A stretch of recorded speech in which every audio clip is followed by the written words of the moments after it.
तो श्री राधा के पद तुम्हें हम नमन करें हर बार। कृपा दर्शनिक कीजियो शरण देवेंद्र कुमार। जय गुरुवर जय ईश्वर सीतामल हृदयेश। जय जय भारत भारती जय जय भारत देश।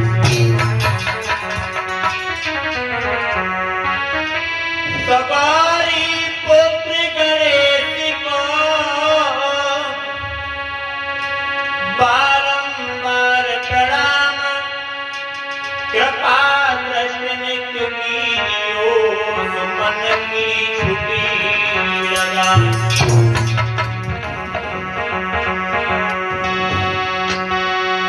तो जग की देवी कालिका तेरे लंबे लंबे केस जग माता ना जाने है कितने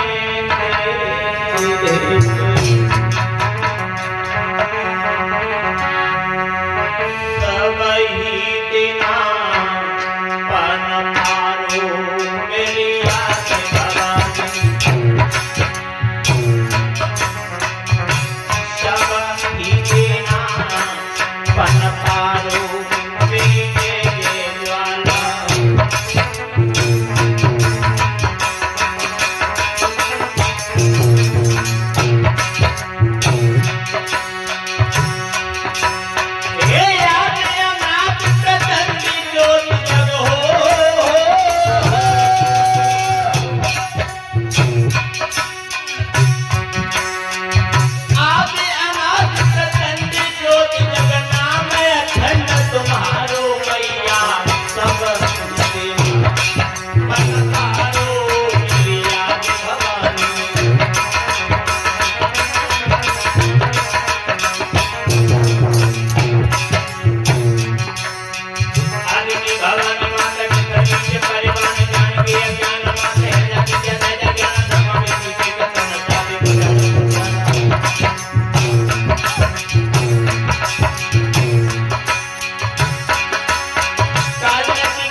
दूसरी पंक्ति में क्या लिखा कवि ने? एक कंचन भवन जामे नंगी नंगी लागी सोने के तखत में ढोलता उंगारू रोने को भाई ले गए कई मुंडा सुबह मेरे दोस्त सुबह साड़ी की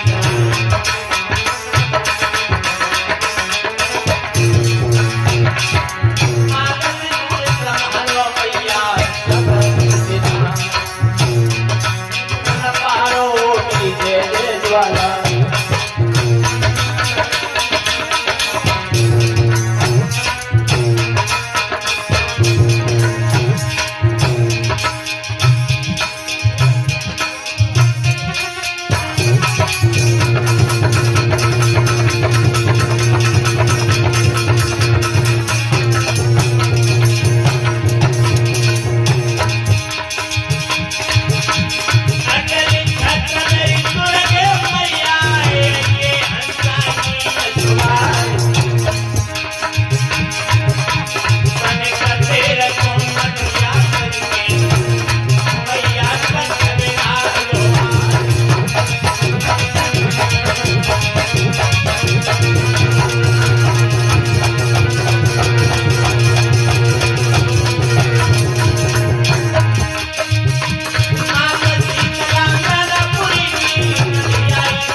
जा सर्जन कह दी तो लगी लंबी ले तो पहले तुम्हारी आदरणीय सभा में उपस्थित सभी भक्तगण, पावन पवित्र धराधाम पर पलने वाली सीता, अनुसुईया, सावित्री जैसी हमारी मातृशक्ति आज भगवान की कथा को चलते हुए तीसरे दिवस की रात्रि की बेला है, जो भगवान की कथा प्रारंभ हुई है।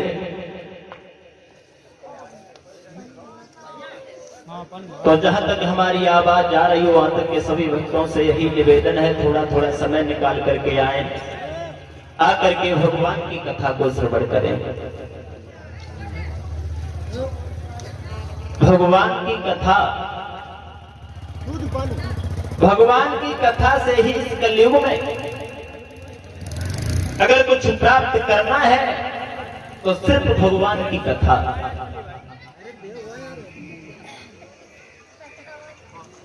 हरिहर गंगा के किनारे ऊंचे से आसन पर बैठ करके व्यास के पुत्र सुखदेव महाराज समझाते हुए बोले हैं, सुनिए अभिमन्यु लाल परीक्षित, भगवान की कथा को चलते हुए तीसरा दिन है, लेकिन आपके चेहरा पर जो उदासी के चिन्ह नजर आ रहे हैं ये गलत है। चिंता करना ये बिल्कुल गलत है। एक मिनट यहाँ तुम उठाओ, एक मिनट और इसी बीच में हम बोल रहे हैं, एक लाइन अखिलेश यादव का गाना अभी सुना दूंगा। और 21 रुपए आ रहे हैं संध्या यादव, 11 रुपए मोनी यादव उनकी तरफ से, और 11 रुपए गोलू यादव, 11 रुपए सत्यम यादव।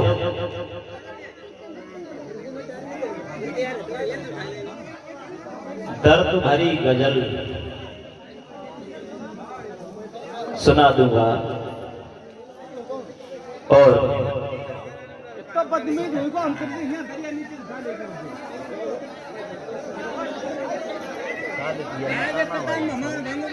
थोड़ी शांति बनाए रखो। आप लोगों की व्यवस्था है, आप लोग ही देखेंगे, शोर नहीं मचाएं, तसल्ली से बैठ जाएं। और ये बच्चे जो भी हैं तसल्ली से बैठ जाएं, शोर नहीं मचाएं। 21 रुपए आ रहे हैं हरिशंकर यादव, 21 रुपए अभिषेक यादव, 11 रुपए आकाश यादव।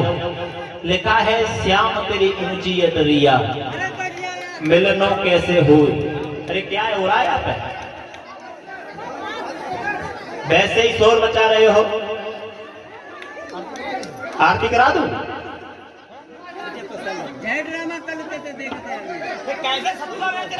जितना भी समझाओ समझ में ही नहीं आता। तसल्ली बनाए रखो, बैठ जाओ। जो भी हमारे समझदार भाई हैं समझा दो, तसल्ली से बैठ जाओ, शोर नहीं मचाओ। आइए जो लिखा है सुना दे रहा हूं, सभी भक्त बैठ जाओ, बैठ जाइए भैया। ये किसी एक की व्यवस्था नहीं है, आप लोगों की व्यवस्था है, आप लोग ही संभालेंगे। तो जब आप नहीं संभालेंगे दूसरे गांव के लोग आएंगे, वो क्या सोचेंगे, बारीपुर में ऐसे ही लोग रहते हैं क्या? बैठ जाओ, बोल लीजिए सभी लोग।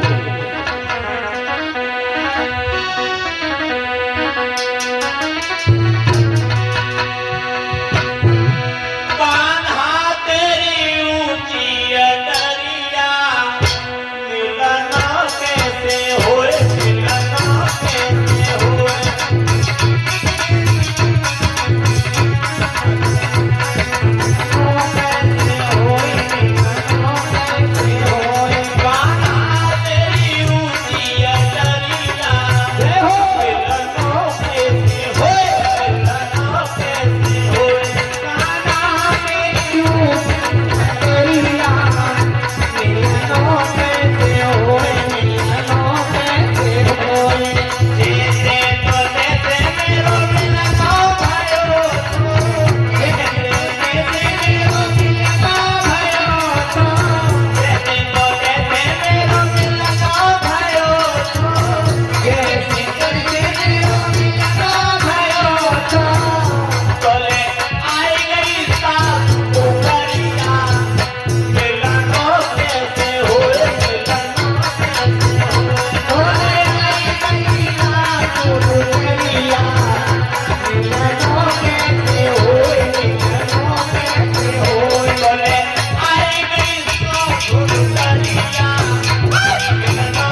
रहे हैं राम भेजी।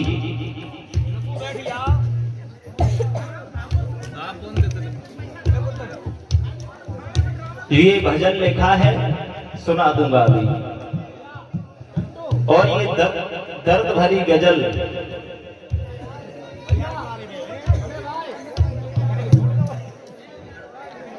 थोड़ा इंतजार करें, सुना दूंगा। थोड़ी कथा आगे बढ़ा दूं, उसके बाद सुनाऊंगा। इंतजार करना बहुत जरूरी होता है। इंतजार का फल मीठा होता है। तो सुखदेव महाराज समझाते हुए बोले हैं, सुनिए अभिमन्यु लाल परीक्षित जी कहाँ हैं? परीक्षित महाराज, कथा का प्रसंग कहाँ चल रहा था? अपने अपने मोबाइल बंद कर लो।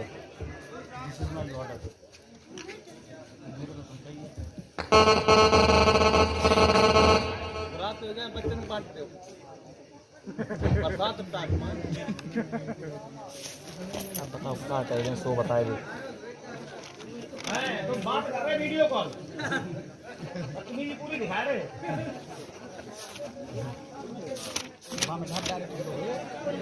आइए गौर करते हैं आगे।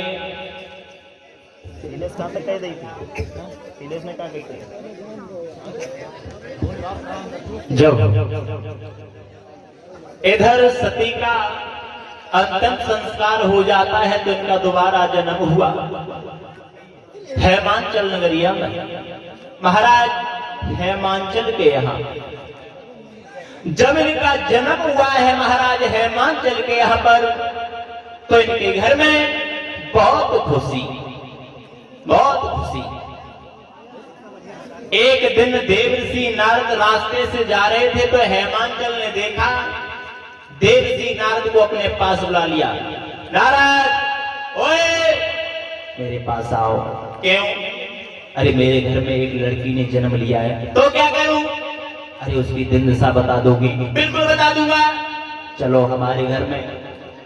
देवर्षि नारद को साथ में लिया और लेकर के आगे को चले।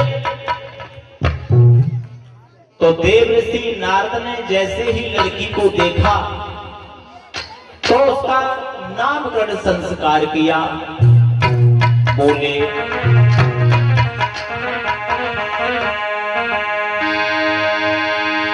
सुने हेमांचल की बात, नारद ने हाथ पत्रिका लियो और सोची कांति लगनौरे के नाम हरे धर दियो।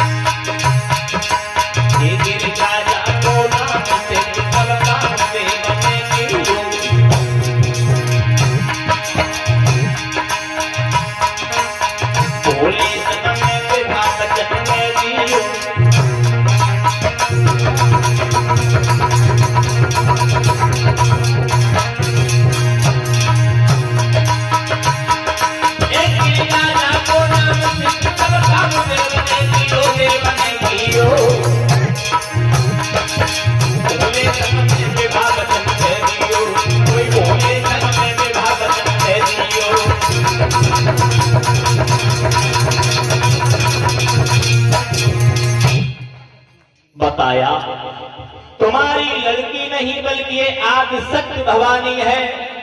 इसकी शादी भगवान के साथ होगी। कैसे होंगे भगवान? सारे शरीर पे भस्म रंगी होगी, हाथ में डमरू होगा, दूसरे हाथ में त्रिशूल होगा, माथे पर चंद्रमा विराजमान होगा। विचार किया, जब हमारे घर में अगर भगवान आएंगे तो हमारी तो किस्मत खुल जाएगी। इतनी बात जब सुनी तो हेमांचल ने अरे खुश बकरी छाई गई मन में।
अपने आंगन में ले जाकर के पहुंचे। बहुत ही सम्मान किया, सम्मान के साथ विदा किया। और हेमांचल महाराज अपनी लड़की को घर में देखते हैं, तब याद करते हैं कि हमारे घर में भगवान आएंगे। प्यारे भक्तों, इनका नामकरण संस्कार होने के बाद गिरजा जब थोड़ी सी सयानी हुई तो एक दिन मैना ने कहा, बेटी हमारे घर में एक दिन देवर्षि नारद आए थे तो उन्होंने बताया था कि तुम्हारी शादी भगवान भूतनाथ के साथ में होगी। गिरजा ने विचार किया, हमारी शादी भगवान शंकर के साथ में होगी तब तो मेरी तकदीर सुधर जाएगी। वो गिरजा चलते फिरते सोते जगते उठते बैठते, यानी जिस जगह पर बैठती है उस जगह पर भगवान शंकर की चर्चा करती है। समय के अनुसार जब गिरजा 14 साल की हुई तो इन्होंने विचार किया है अब हम घर में नहीं रहेंगे बल्कि भगवान शंकर की आराधना करेंगे, भगवान शंकर की समाधि लगाएंगे। विचार किया, आगे को कदम बढ़ाया है, अपनी मैया से कहा है, मैया मैं बीहड़ वन में जाने के बाद में भगवान शंकर के नाम की समाधि लगाऊंगी और उनको मनाऊंगी, मनाने के बाद में उनसे मैं शादी रचाऊंगी।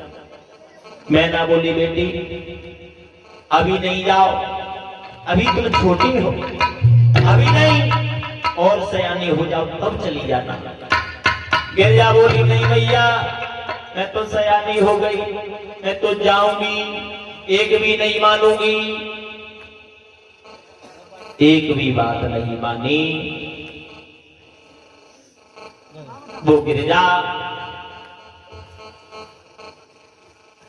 घर को छोड़ करके आगे को बढ़ी, जाकर के बीहड़ वन में पहुंची, भगवान शंकर के नाम की समाधि में लीन हो गई।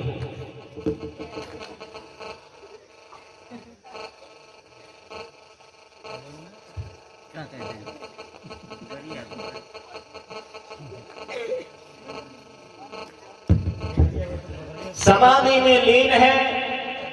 इधर सप्तऋषियों ने विचार किया, गिरजा भगवान की समाधि में लीन है, क्यों न इसकी समाधि को टिकाया जाए। सप्तऋषि एकत्रित होकर के आगे पहुंचे, जहां पर गिरजा भगवान शंकर का नाम का जाप कर रही है। सप्तऋषि पास में खड़े हुए, गिरजा अरे किसके नाम की तुम अटल समाधि लगाए हो? अरे तुम्हें नहीं मालूम जिसका नाम तुम ले रही हो उसको देखो, कामदेव को भस्म कर दिया और उसका नाम? अरे बिल्कुल नहीं। गिरजा बोली, क्यों आए? चले जाओ, तुम्हें मैंने कुछ भी नहीं पूछा। सप्तऋषि बोले, देखो तुम्हारी शादी की इच्छा है तो शादी किसी अच्छे देवता से हो जाएगी। उनके न घर है, न मकान है, न परिवार है, न व्यवहार है, शादी उनके साथ में नहीं होगी। बोले सप्तऋषि कि घर बार नहीं, परिवार नहीं, गांव में एक मढ़िया नहीं, जा देना समाधि लगाए बैठो फिर बात पुछिया कोई नहीं।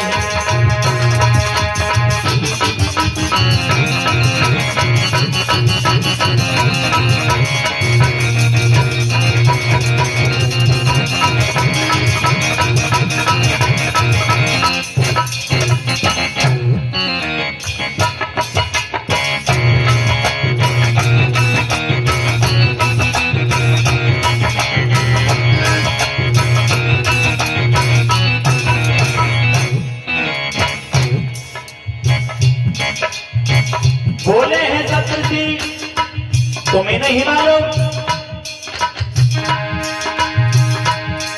घर बार नहीं, परिवार नहीं, गांव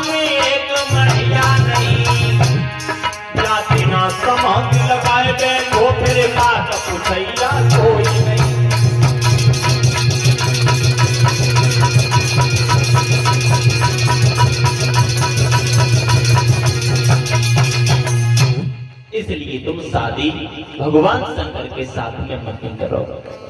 गिरजा बोली चले जाओ, अगर शादी करूंगी तो सिर्फ भगवान शंकर के साथ में।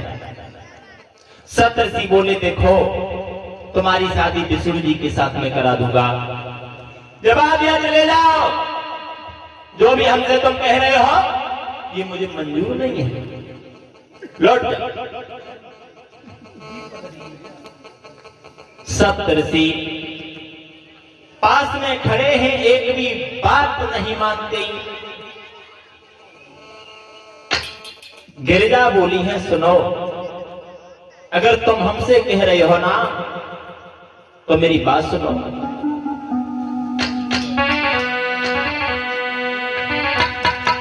प्रेम के पंथ में मैं प्राण दिए बैठी हूं,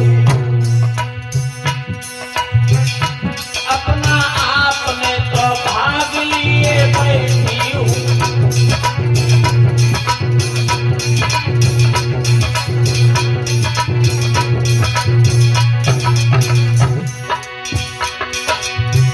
आंख से दूर हो जा आंख दिखाने वाले,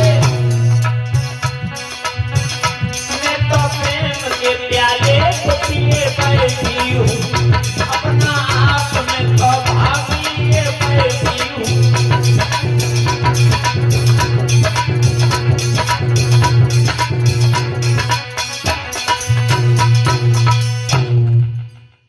जवाब दिया चले जाओ, तुम जो हमें समझाने आए हो ना ऐसा बिल्कुल भी नहीं होगा, बिल्कुल भी नहीं होगा।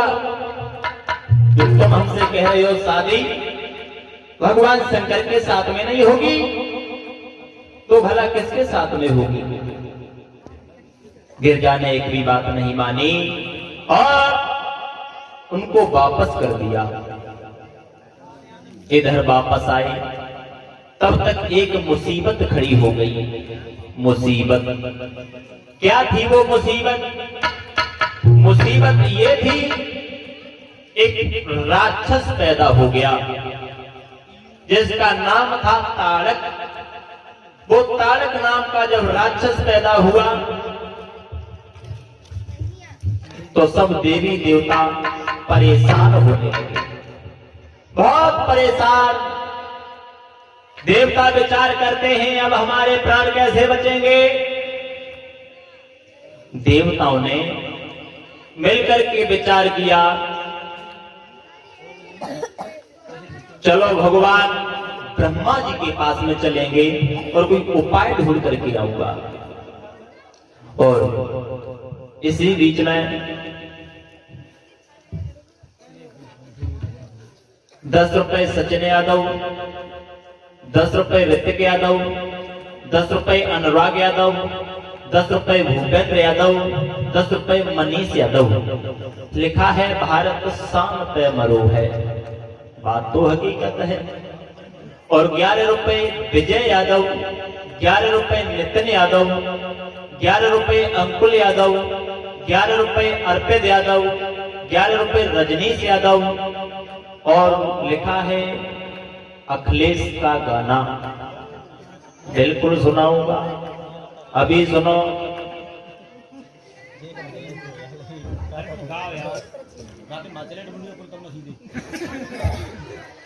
और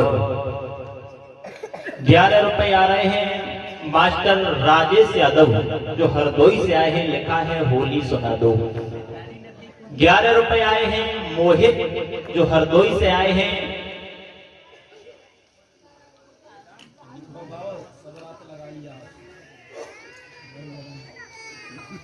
सुनाऊंगा भैया, कंपटीशन की बात है वो भी सुना दूंगा।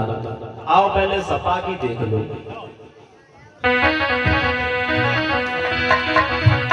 एक लाइन, अरे सपा की अब सरकार बने यूपी में हल्ला भारी है, अखिलेश की अब की बारी है।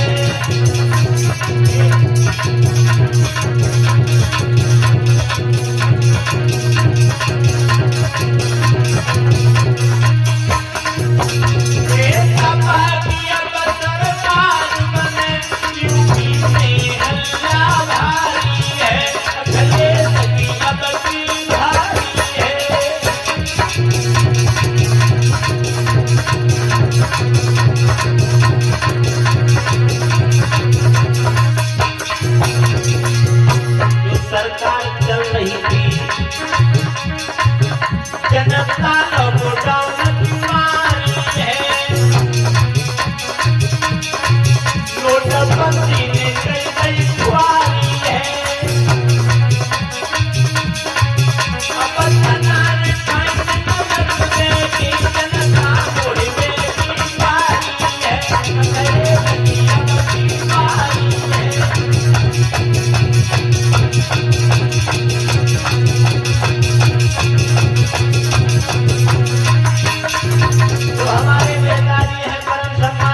भैया बात ये आ जाती है, ये राजनीतिक मंच नहीं है इसलिए ज्यादा नहीं कुछ कहता हूँ।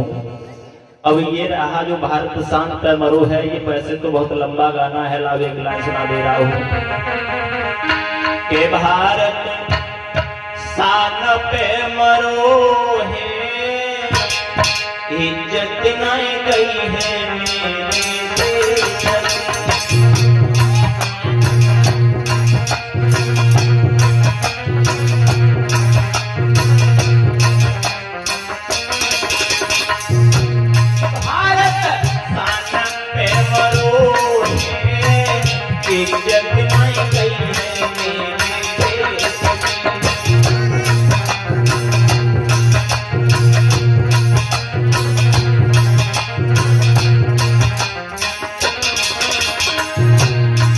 हमारे भारत देश का जवान, अमेरिका का विज्ञान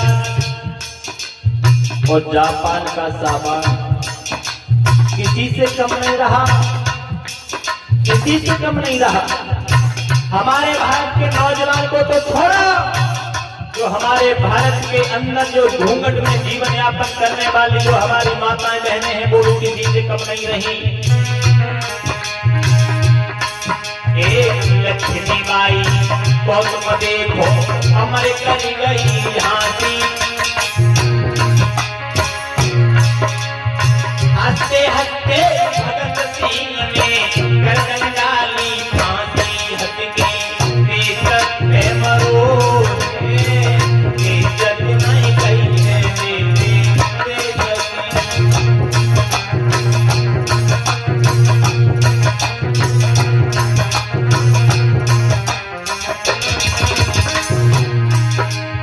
भगत सिंह जब छोटे थे तो इन्होंने एक बार देखा है, इनके पिताजी जो थे ये खेती कर रहे थे। जब खेती करते हुए देखा है अपने पिताजी को, तो जवाब दिया है, पिताजी ये तुम क्या कर रहे हो? अरे हमारे देश के ऊपर मुसीबत है, आप खेती में लगे हो, कोई विचार करो। खेती करते देखते काट भगत सिंह बोला, मका बाजना कोई मत कहियो, मका बाजना कोई मत कहियो, बहुत मती बोला हंसके शान पे मरो है, इज्जत नहीं गई है मेरे देश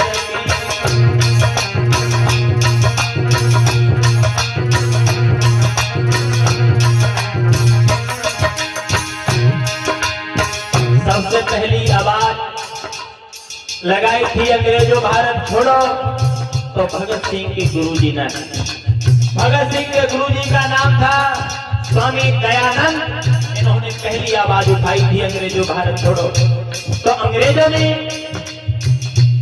इन्हें जहर दे के मार दिया। भगत सिंह को पकड़ लिया, जवाब दिया, भगत सिंह हमें ये बता दो तुम चाहते क्या हो? अपनी भाषा में पूछते हुए अंग्रेजों ने भगत सिंह के साथ में अनेकों दुष्कर्म किए।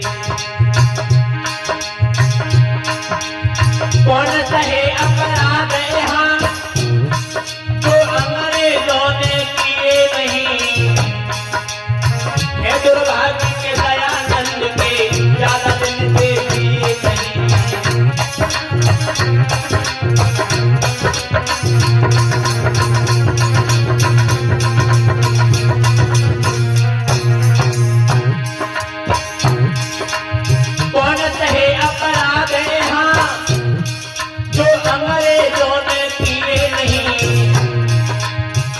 ये आ जाती है, पानी से भरी हुई हर नदी गंगा नहीं है, पानी से भरी हुई हर नदी गंगा नहीं है, और छोटी छोटी बात कोई लंबा दंगा नहीं है।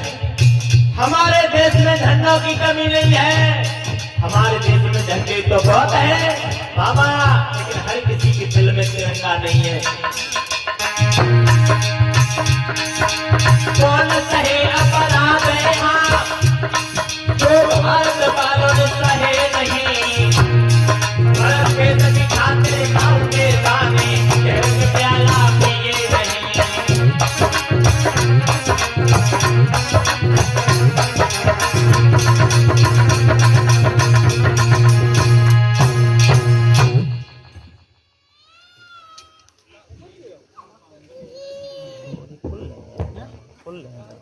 आओ ये पहले खत्म ही कर दें, फिर देखे भगवान की कथा में। ये होली जो आई है, आओ एक लाइन होली देखें।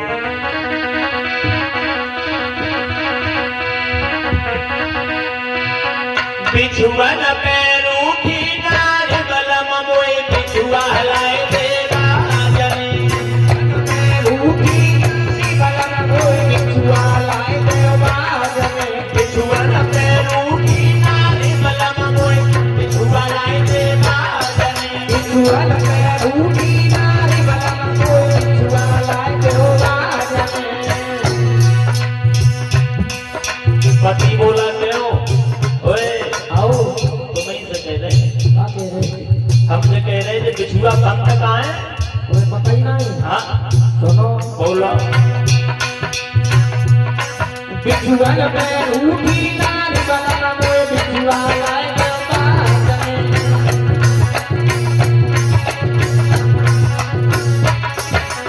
सुनो बोलो। ये पैसा मैं लेके कहना नहीं गया तो रात ना पी के तो तुम्हें तो एक बात सुनो बोलो। सुनो अरे वीर शहर बिछुआ बनो पिया वीर शहर बिछुआ बनो।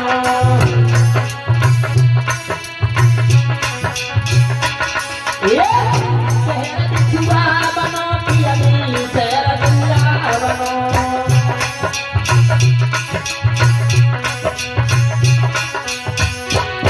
अरे छोटा शहर घनकार बनो बिछुआ लाए देवा जने।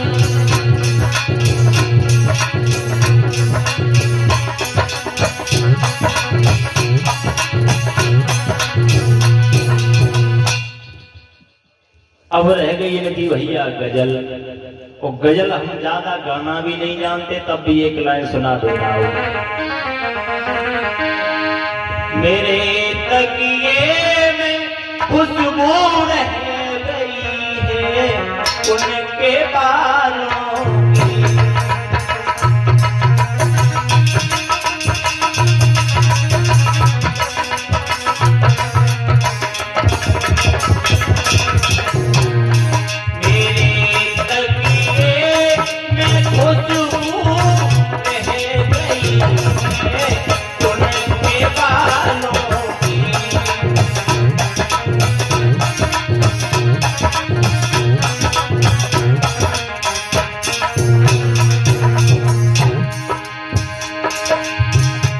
समझाते हुए बोले किस्मत वालों को, किस्मत वालों को मिलता है प्यार के बदले प्यार। किस्मत वालों को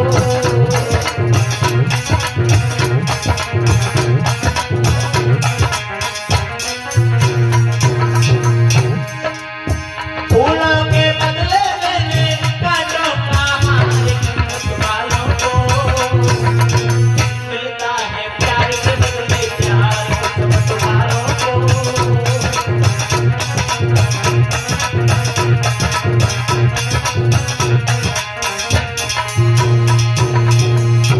बोलिए भक्त वत्सल भगवान की। आओ अब देखें वहीं पर जहां पर कथा का प्रसंग चल रहा था। इधर जब ताड़क नाम का राक्षस पैदा हो गया, देवताओं को सताने लगा, देवता दुखी हो गए, विचार करते हैं किस तरीका से अब हम लोगों का इंतजाम होगा, क्या करूं। भगवान से आराधना करने लगे। दीनबंधु भगवान आप कहां सो रहे हो, हम देवताओं के ऊपर मुसीबत पड़ी है, आ जाइए। देवता भगवान को बुला रहे हैं।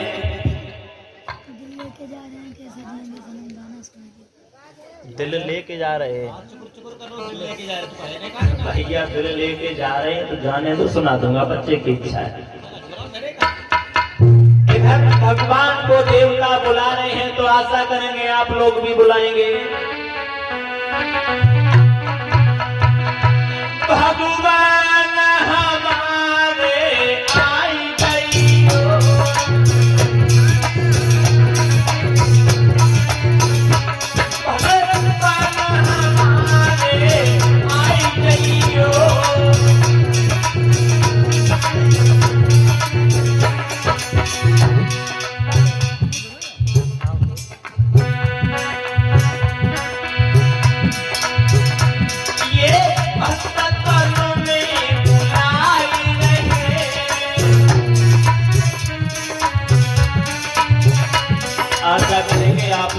सभी भक्त बोलते चले।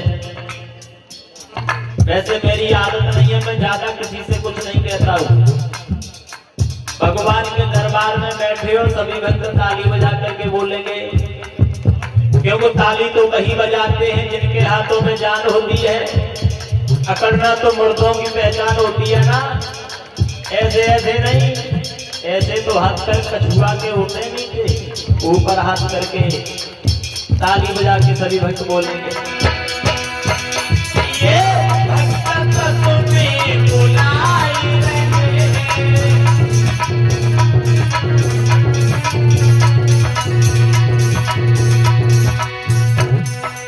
यहाँ पे हम सब तेरी रहे,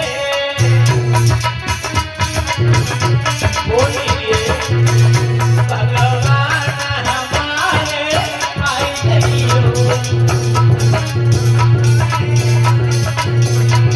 भारत में गैया कट रही है,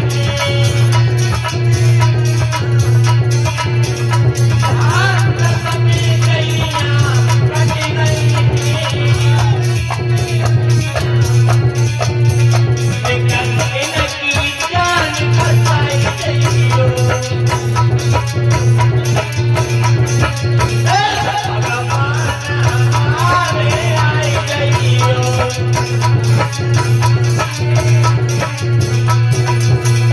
ये राक्षस बहुत सताता है,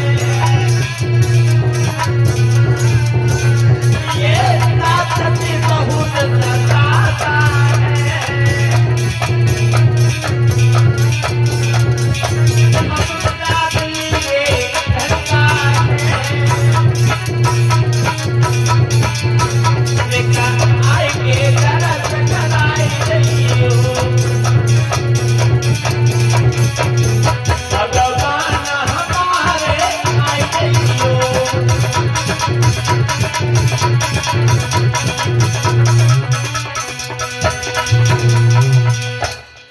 भगवान से निवेदन किया है, भगवान आ जाइए, तुम्हारे बिना अब हमारा कोई नहीं है। ब्रह्मा जी ने जब ये आवाज सुनी है तो जवाब दिया है, देखो जो हमेशा से तुम्हारे दुख दर्दों को दूर करते रहे हैं, तुम उन्हीं भगवान विष्णु के पास चले जाओ।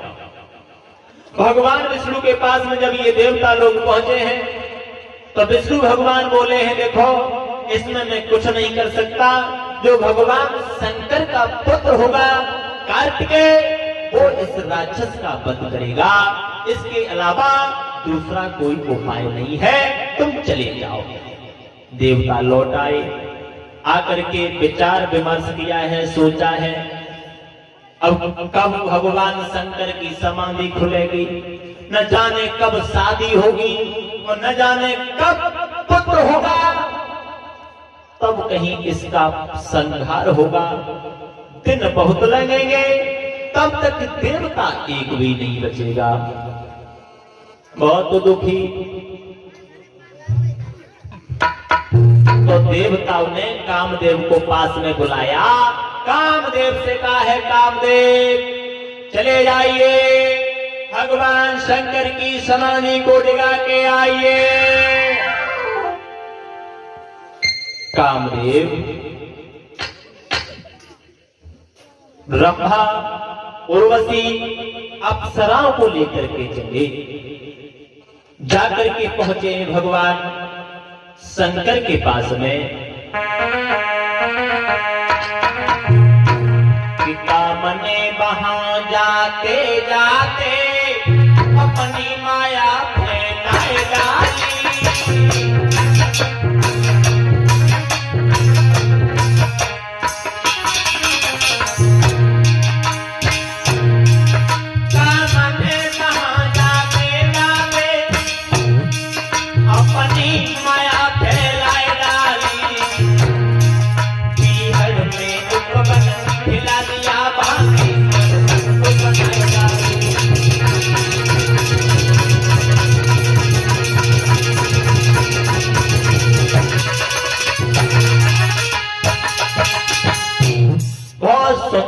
उपवन खिला दिया कामदेव ने। लेकिन भगवान शंकर की समाधि नहीं डिगी। जब समाधि नहीं खुली, जब कामदेव ने कुसुम बाण छोड़ा, वो कुसुम बाण जैसे ही भगवान शंकर के तीसरे नेत्र में लगा तो भगवान शंकर का तीसरा नेत्र खुल गया, जिससे ज्वाला निकली और तो भगवान शंकर की अग्नि की ज्वाला से कामदेव भस्म हो गया। कामदेव भस्म हुआ, कामदेव की पत्नी रोने लगी, प्रभु तुमने बहुत गलत किया, अब हम क्या करें, कौन सी दुनिया में जाएं? बिना पति के पत्नी का जीना जीना नहीं होता है, अब तुम कोई उपाय करो। रति रो रही है, भगवान से निवेदन कर रही है, क्या बन गई भूल मुझे भारी,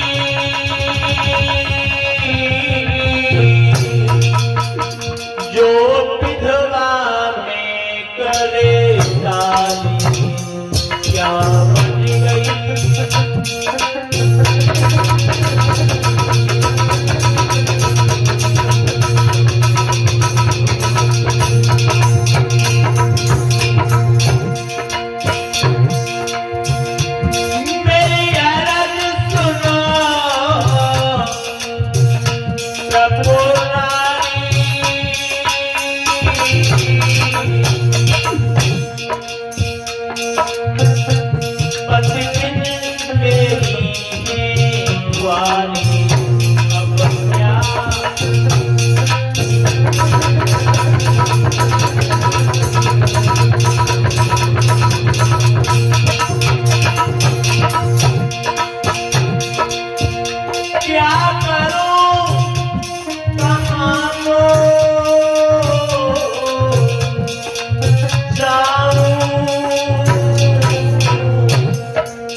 रति रो रही थी, भगवान शंकर पहुंच गए, जवाब दिया, रोए नहीं, आपका पति खत्म हो गया है, लेकिन आपके पति सब हैं, अभी नहीं, आगे चल करके युग द्वापर में होगी।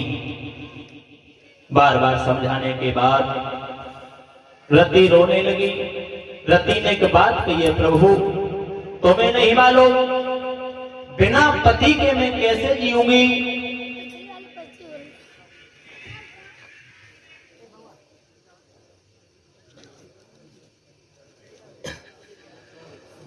और इसी बीच में 11 रुपए राम नरेश मिस्त्री मोना से आए हैं, 11 रुपए पिंटू मिस्त्री मोना से आए हैं, 10 रुपए सचिन मिस्त्री जो ये भी भैया मोना से आए हैं, 11 रुपए नितिन मिस्त्री जो मोना से आए हैं, 11 रुपए मोदी मिस्त्री जो मोना से आए हैं।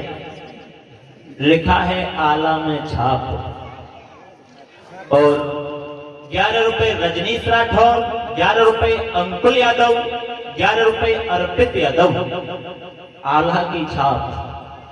और 10 रुपए अनुराग यादव, 10 रुपए ऋतिक यादव, 10 रुपए सचिन यादव, 10 रुपए मनीष यादव, 10 रुपए अर्पित यादव। एक वृक्ष की 2 डाली सुना दूंगा। आओ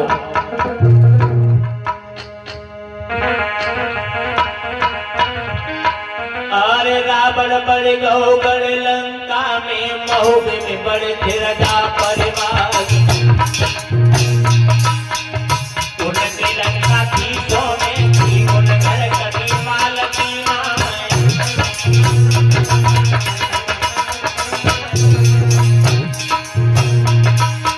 के हरि लाए जनक दुलारी, उनमें हरि मलन के नार।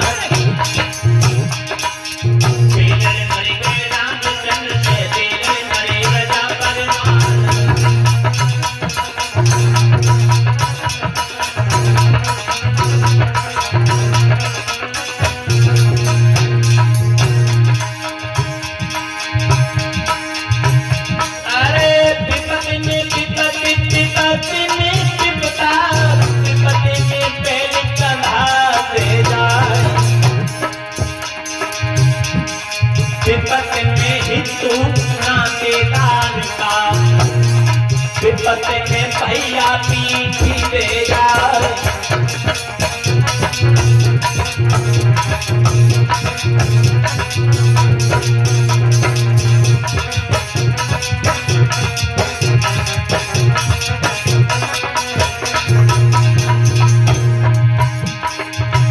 अरे विपदा पड़ गई शिव शंकर में, जब भस्मा घोर करो किसान। लेकिन मूल गुफा में घुस गई, बेहद बन गई नरम शैतान।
इधर जब रति रो रही है,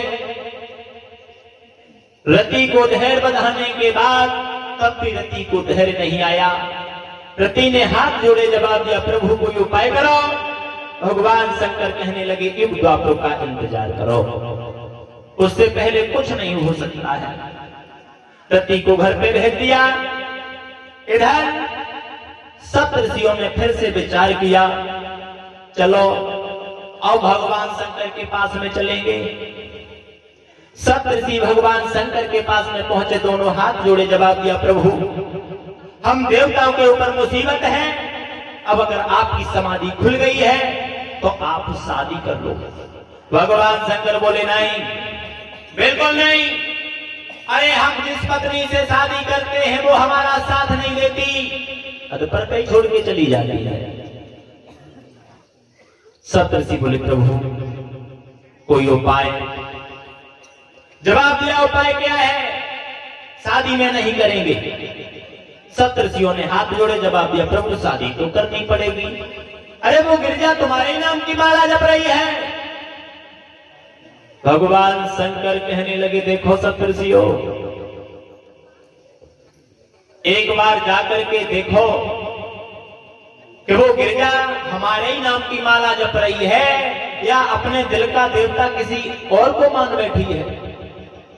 सप्तऋषि इतनी बात सुनने के बाद में गिरजा के पास में पहुंचे और जाकर के गिरजा से कही, गिरजा देख लिया तुमने, भगवान शंकर से शादी करेंगे।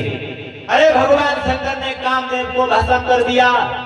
वो रति अपने घर में रो रही है। सप्तऋषि बोले, सुनो,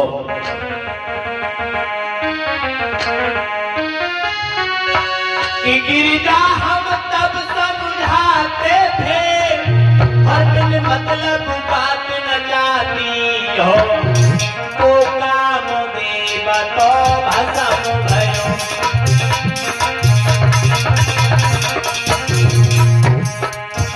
तो कामदेव तो भस्म भयो, अब किन पे विभार तारनी हो, तो कामदेव तो भस्म भयो।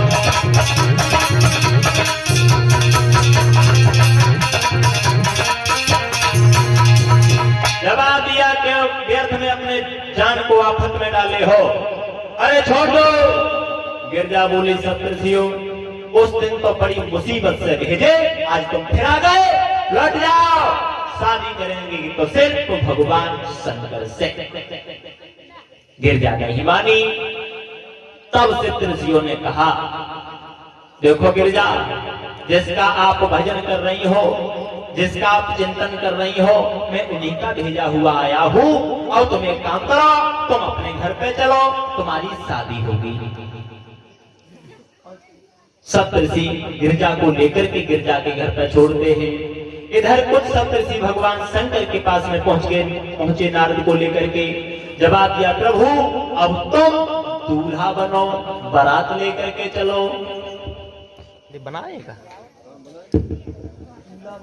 तो इधर नारद ने एक बात कही है, प्रभु पहली बात तो यह है कि इस कैलाश पर्वत पर बारात न चलाओगे। बारात तो भगवान शंकर बोले व्याकुल काय को। कैलाश पर्वत पर खड़े हो गए, आवाज लगाई, ध्यान से सुनिए, हमारे इस कैलाश पर्वत पर रहने वाले जितने भी भूत प्रेत हो वो हमारी शादी में चलने के लिए तैयार हो जाओ। अब हम हेमांचल की लड़की गिरजा से शादी करने के लिए जा रहे हैं। और जैसे ये बात सुनी तो भूत प्रेत हो करके खड़े हो गए, उधम मचाने लगे। कैसे थे वो भूत प्रेत, क्या दशा थी? कछु देह बिना कछु शीश बिना, कछु शीश कछु हाथ बिना कछु पैर बिना, कछु शीश धारी, कछु हाथ बिना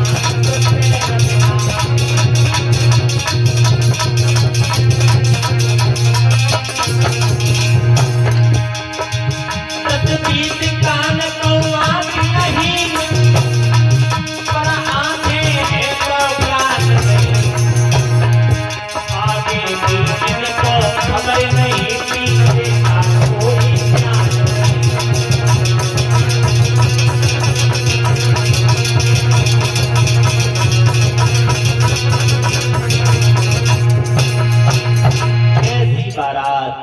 किसी के हाथ है तो पैर नहीं है, किसी के पैर है तो हाथ नहीं है, किसी के आंखें हैं तो कान नहीं है, किसी के कान है तो आंखें नहीं है, किसी के कान है तो सारे शरीर पे कान ही कान है, किसी के आंखें हैं तो सारे शरीर में आंखें ही आंखें हैं, किसी के सिर है तो किसी के धड़ नहीं है, किसी के धड़ है तो सिर नहीं है।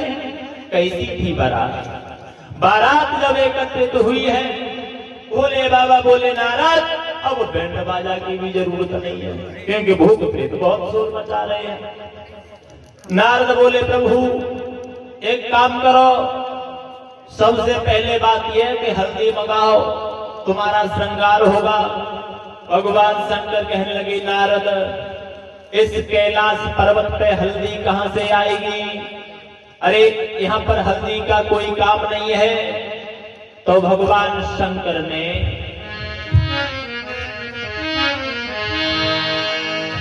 कि हल्दी चढ़वाने के बदले तन भस्म रमाई भोला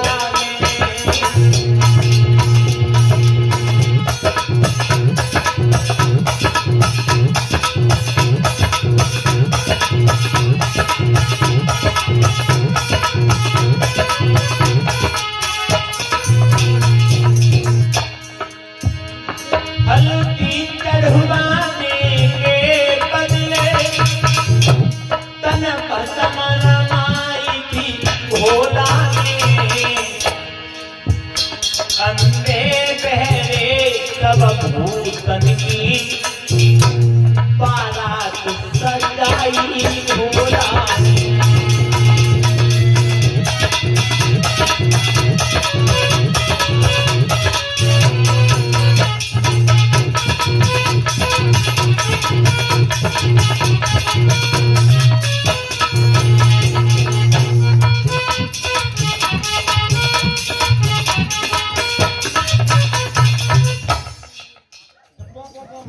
कैसी बारात सजाने के बाद में हल्दी का काम किया, हल्दी हो गई। नारद बोले प्रभु अब मोहर लाओ। भगवान शंकर विचार करने लगे मोहर कौन से लाए, तो लंबा सा नाग पकड़ा, सारे शरीर से लपेट लिया, वो फन करके खड़ा हो गया, मोहर बन गया। अब आप तो आगे चलिए। भगवान शंकर बोले हैं नारद अब कोई जरूरत? जवाब दिया हाँ। क्या जवाब दिया? कंगन, कंगन मंगाओ। तो भगवान शंकर ने जब विचार किया है अब कंगन कहां से लाएं, तो भगवान शंकर ने पतली सी नागिन पकड़ी और अपनी कलाई से लपेटी। नागिनिया सुघर कंगनिया है, लड़कियां गीत गा रही हैं।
कंगन हो गया। भगवान भूतनाथ सजने के बाद बारात को लेकर के चले हैं। कहाँ है भगवान शंकर की बारात? कहाँ है वे पवन? भैया कहाँ है? भूतों की बारात लेके आ जाओ पवन।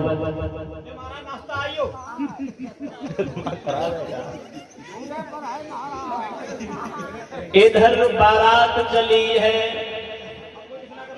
कैसी थी वो भगवान शंकर की बारात कि वो शिव जमात की करामात पकड़ गई तिल जगमानों पर।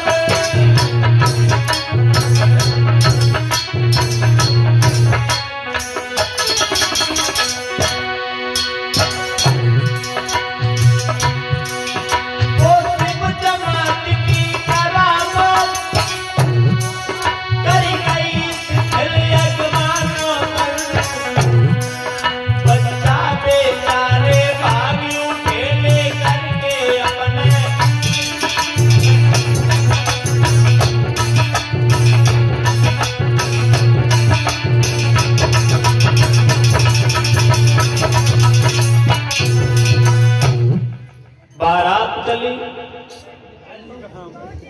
अब चलिए ना, एक बनाए ना।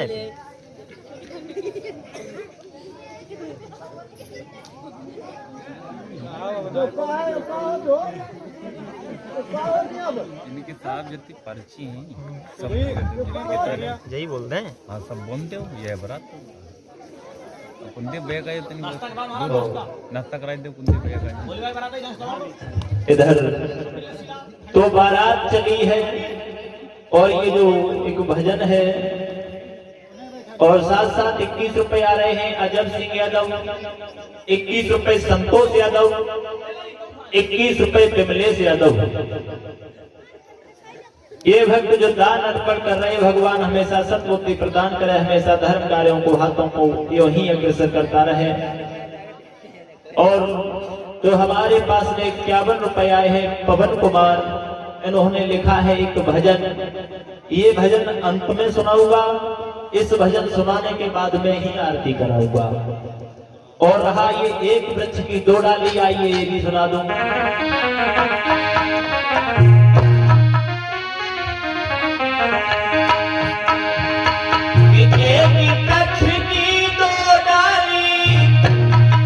समझ जुदा जुदा है,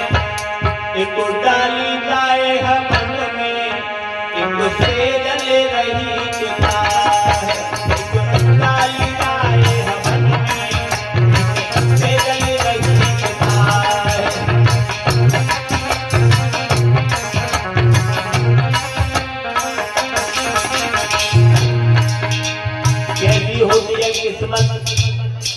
जैसे आपका वृक्ष देखा होगा, कुछ सप्ताहें ऐसी होती हैं जो पौधा जलाने में लग जाती हैं। वही पेड़ की लकड़ी को देखो कैसी किस्मत होती है जो हवन यज्ञ में जलती है। क्या है भगवान की लीला। एक बाग में फूल खिले दो, पर किस्मत जुदा जुदा है। एक गर्दन में बोझ है, एक अर्थी पर पड़ा है।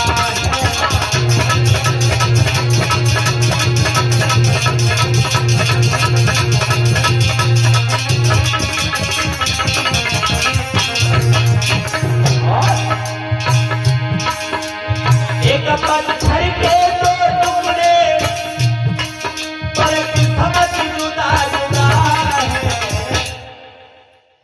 एक पर शिव पूजा लाए, एक नाली में पड़ा है।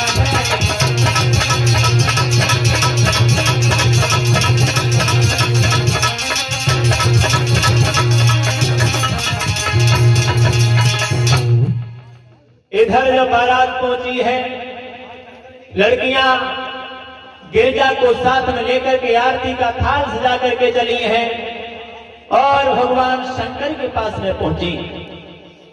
जब भगवान शंकर के पास में पहुंची हैं वो लड़कियां, तो क्या देखा, गले में नाग है। नाग की डर की वजह से विचार किया अब हम नहीं जाएंगे। दूसरी लड़की बोली, हाँ पागल है क्या, क्या हो गया भैया। इधर जब धीरे धीरे लड़कियां और आगे बढ़ी हैं, जैसे ही थाल सजा करके आरती उतारने के लिए, तो एक नाग ने ऐसी फटकार मारी, थाली कौड़री, बिटरियां कौड़री। कुछ बिटरियां वहां से भाग करके अपने घर पर पहुंची और जाकर के मैया से कहा, मैया तुमने बहुत गलत किया, तो गिरजा की शादी भगवान शंकर के साथ में कर दी। तुम्हें नहीं मालूम मैया, तेरी गिरजा है नादान मैया, पर ना बिल्कुल पूरो।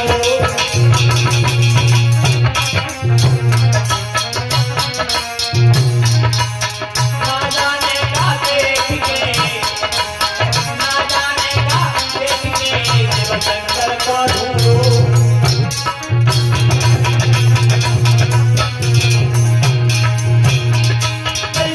जीवन को है काटे वो, महीना में देखो वहां पे भर जाए वो। जाते चलो बोलो नहीं जाए, तुम्हें देखो आओ। जाते चलो बोलो नहीं जाए, तुम्हें देखो आओ।